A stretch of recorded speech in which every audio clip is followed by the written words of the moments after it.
નાયબ કલેક્ટર પાન ચોટીલાની ટીમ સાથે અમે સવારે 9 વાગ્યાની આસપાસ ખાનગી વાહનોની અંદર જઈ અને મૂળી તાલુકાના ખાખરાળા ગામની સીમ વિસ્તારની અંદર સરકારી સર્વે નંબર 52 વાળી જમીનની અંદર આકસ્મિક રેડ પાડતા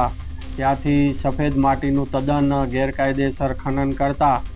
વાહનો છે જપ્ત કરવામાં આવેલા છે, જેમાં એક જેસીબી મશીન છે અને 3 ટ્રેક્ટર અને ટ્રોલી સાથે મુદ્દા માલ છે જપ્ત કરવામાં આવેલો છે। આ ખનીજનું જે ખનન કરાવતા હતા હરિભાઈ જોગરાણા, રહે ખાખરાળા, તાલુકો મૂળી, તેમજ સાથે સાથે આજુબાજુમાં તપાસણી કરતા 2 ડમ્પર પણ મળી આવેલા હતા અને એમ મળીને કુલ 1,78,00,000નો મુદ્દા માલ જપ્ત કરવામાં આવેલો છે। અને આ જે સ્થળ ઉપર છે એ હાલ માપણી કરી અને આજ દિન સુધી જેટલું પણ ખનન કરવામાં આવેલું છે તે ખનન અંગેની વસૂલાતની પણ કામગીરી હાથ કરેલી છે, તેમજ આ જે ખનન કરતા જે પણ કોઈ ઈસમો છે તેઓની સામે Gujarat mineral prevention of illegal mining, storage and transportation rules 2017 તેમજ લેન્ડ ગ્રેબિંગ અને અન્ય કાયદેસરની કાર્યવાહી છે હાથ ધરવામાં આવેલ છે।